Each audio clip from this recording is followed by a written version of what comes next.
Hello guys, Tatiana is here and I'm so happy you've joined me today for this fun video tutorial. I'm playing again with stencils and are going to use them with flock transfer sheets from Decafoil and Therm. These sheets has a nice velvet texture and plus they're just so fun to use. I'm starting this project with a piece of a masking paper and ornamental shaker die set from Newton Nook's Designs. I am going to make a mask for my cut front and first starting die cutting the first ornamental die. I taped the die well to the masking paper and then ran through my die cutting machine. I am removing the die, replacing it again on the masking paper, taping and running again through the die cutting machine to achieve two ornamental shaker dies. Next, I'm switching to Nina Solar White paper and trimming a rectangle large enough to cover a full A2 size cut front. I'm taking the mask and peeling off the back paper and applying it on top of our cardstock. I'm taking my time and pressing the mask paper with my fingers to position it really well on top of the cut front. I'm going to fill the chipped window with a snowflake pattern made from flock transfer sheet. But first I'm adding a little bit of the matching color by inking the opened areas with a Mermaid Lagoon Distress ink. I'm keeping my hand really light, since I want to keep the main focus on the snowflake pattern. I'm taking now Newton Nook Designs Snowfall Stencil and Decafoil Transfer Gel from Therm. This gel is what will make the flock sheet adhere to your cut base. I'm obviously starting by taping well the cut front and the stencil to prevent it from any movement while I'm applying the Decafoil Transfer Gel. I'm trying to achieve a nice, smooth and even level of this paste on top of the stencil. Once finished, I'm putting aside the ornamental pattern, immediately closing the jar and taking the stencil and the palette knife directly to the sink. I usually wash the stencil and the palette knife with warm water and some mild soap. When you apply Decafoil Transfer Gel, it looks white, but becomes translucent when it's completely dry. Meanwhile, I've prepared a regular A2 sad cut base from the same Nina Solar White paper. I want to place my snowflake pattern on top of the matching cardstock, and since I haven't found anything matching in my stash, I'm making my own one by inking again the edges of the cut base with Mermaid Lagoon Distress ink. I'm setting aside the cut base and preparing the last element we need to assemble our cut. The ornamental shaker die set I'm playing with today has a few tops to choose from.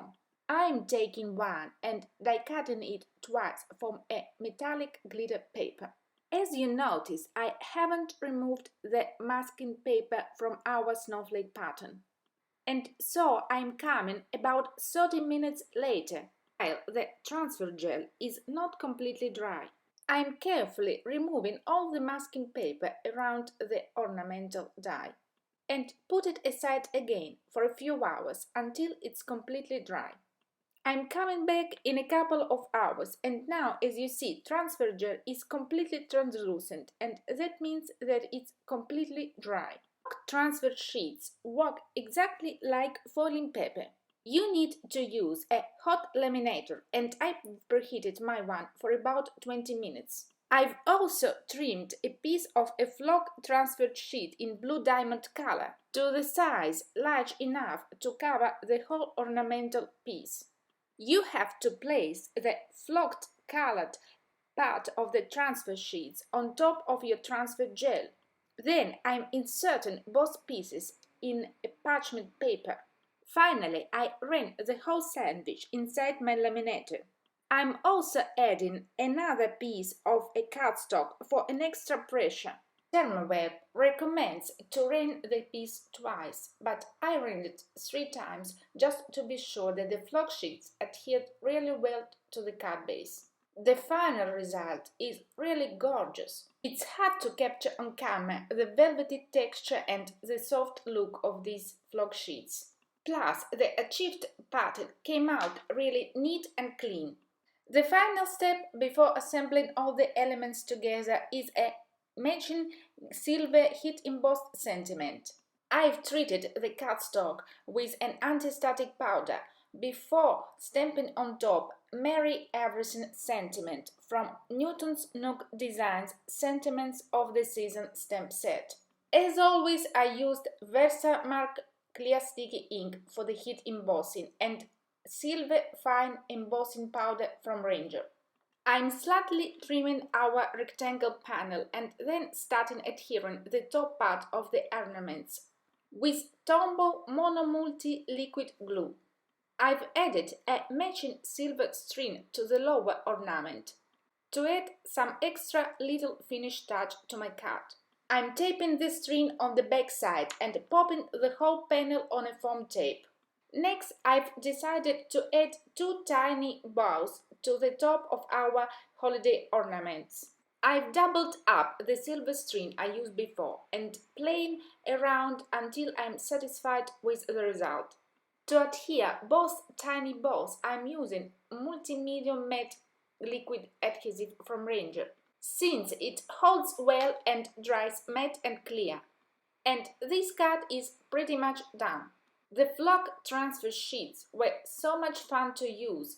Plus, I was really surprised with the final result. The pattern transferred really neat and clean, and the velvet texture gave that wow effect to your card. As always, thanks so much for stopping by. I really appreciate all your love and support. Bye!